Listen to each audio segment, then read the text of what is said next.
Everyone, good morning and welcome back to my channel. আশা করি সবাই ভালো আছো, আমিও ভালো আছি।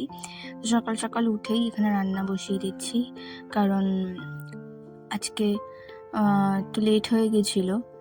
তো এটা ইচ্ছা করে লেট করে উঠি, যেহেতু আমার এখন অফিস যেতে হচ্ছে না, তাই জন্য। তো একদিকে আমি এখানে ভাত আর একদিকে ডাল বসিয়ে দিচ্ছি, আর ডালের জন্য আম কেটে নিচ্ছি। আর এখন আমার হাজব্যান্ডের শুধু আম ডাল খেতে ইচ্ছে করে, তো রোজই ও আম ডাল খাবে। ভালো কথা, খাওয়া গরমে আম ডাল খাওয়া ভালো। আর এদিকে আমি একটু ভেন্ডি সিদ্ধ দিয়ে দিচ্ছি। আজকে মেনুতে করব হচ্ছে গিয়ে আম ডাল, আর এদিকে হচ্ছে ঝিঙে আলু পোস্ত। তো আম ডাল আর ঝিঙে আলু পোস্ত দিয়ে ওকে লাঞ্চটা আমি দিয়ে দেবো। আর এখানে ওর চা করে নিচ্ছি।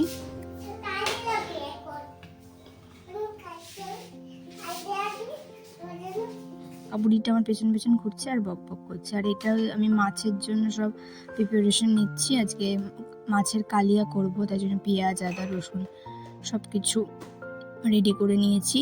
তো এখন মাছটা আগে ভেজে নেব। আর মাছ ভাজতে সত্যি বলছি, আমি মোটামুটি অনেক বছর ধরে রান্নাবান্না করছি, বাট মাছ ভাজতে আমার খুবই ভয় লাগে, আর সারা জীবনই লাগবে। সর্ষের তেল দিয়ে আজকে করবো রান্নাটা, তাই জন্য সর্ষের তেল দিয়ে দিলাম। তো মাছটা গরম হতে হতে এদিকে একটুখানি সব প্রিপারেশন করছিলাম। এদিকে তেলটা গরম হবে আর এদিকে আমি প্রিপারেশনটা করেও নিলাম। এবারে যে মাছ ভাজবো, যেমন বললাম আমার খুবই ভয় লাগে মাছ ভাজতে, তাই জন্য আমি এরমভাবেই মাছ ভাজি। কারণ জানি না, আগে তো জানতাম সব মাছ ফাটে না, কিছু স্পেসিফিক মাছ আছে যেগুলো ফাটে, বাট এখন তো দেখি সব মাছই ফাটে। যেমন বললাম একবার এরকম আমার হয়েছিল, তারপর থেকে আমার সত্যি খুব ভয় লাগে। তো এইভাবেই আমি মাছ ভাজি, এরকম ঢাল নিয়ে। আমার মা তো দেখে যা হাসাহাসি করে। আমি যে না বাবা, তোমরা প্রো মানুষ আছো, তোমরা পারো, আমি পারি না, আমার ভয় লাগে।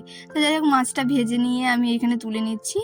তারপরে রান্নাটা করব কিছুই না, একটুখানি কালিয়াতে শুকনো লঙ্কা কালো জিরে ফোড়ন দেবো, তেজপাতা দেবো, তারপরে পেঁয়াজটা দিয়ে একটু ভাজা ভাজা করে টমেটো বাটা।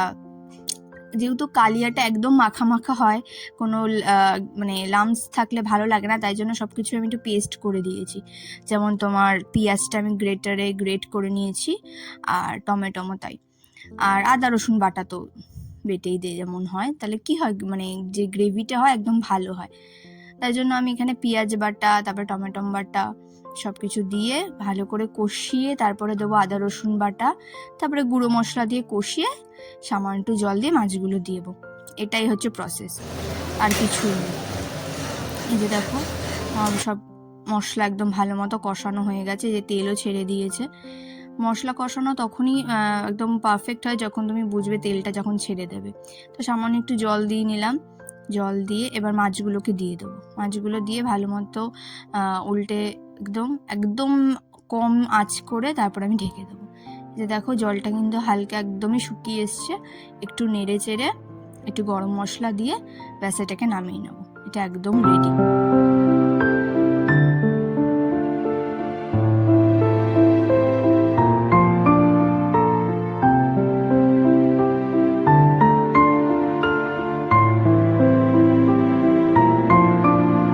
এইখানে এই যে জামা কাপড় দেওয়া ছিল, এখন এই জামা কাপড়গুলো নিয়ে ছাদে যাব। তো ছাদে সত্যি কথা বলতে এখানে মোটামুটি সব একটু কালারফুল জামা কাপড়ই আছে, তাই জন্য আমি পরে ঠিক করলাম যে না, ছাদে দেবো না, আমাদের ওই সিঁড়ির ওখানে দড়ি টানানো আছে, আমি ওখানেই দেবো। কারণ এই এত রোদে এইসব জামা কাপড় দিলে এই রং পুরো একদম জ্বলে একদম রঙের আর কিছু থাকবে না। এই রোদটা দেখে আমি আর যাইনি, ভয় এইখানেই সব মেলে দিয়েছি। আমি ঘরটার মধ্যে স্নান করতে চলে গেছিলাম। তো এখন এসেছি লাঞ্চ নিয়ে। এই যে ঝিঙে আলু পোস্ত, দিকে আছে ভেন্ডি সিদ্ধ, এটা হচ্ছে টক ডাল, আর এটা হচ্ছে মাছের কালিয়া। তো চলো লাঞ্চটা তাড়াতাড়ি কমপ্লিট করে নিই। এই যে বসেছি এখন চাটনি নিয়ে। আমি না চাটনি এরকম আলাদাভাবে নিয়েই খাই, মানে খেতে বসে তারপরে খাই না, আলাদাভাবে নিয়ে আস্তে আস্তে চামচ দিয়ে দিয়ে খাই, এরকমভাবেই ভালো লাগে। আর চাটনিটা আমার আজকে মা দিয়েছিল আর খুবই ভালো লাগছিল খেতে। তারপর দেখো, এটা হচ্ছে রাতের ক্লিপ। আমি চাউমিন বানাচ্ছিলাম, ও বলেছিল চাউমিন খাবে, তার মধ্যে চলে গেছে কারেন্ট। আর এটার আমি ডিটেলস ভিডিও শ্যুট করি, যেহেতু আগে শেয়ার করেছি তাই জন্য। তো এর মধ্যে আমাকে চাউমিন করতেছে, ভাবো কি অবস্থা। কিছু আর করার নেই। চলো ভিডিওটা এইটুকুনি রাখলাম। সবাই ভালো থেকো, সুস্থ থেকো এই গরমে। আবার দেখা হচ্ছে কালকের একটি ভ্লগে। So tata, bye by.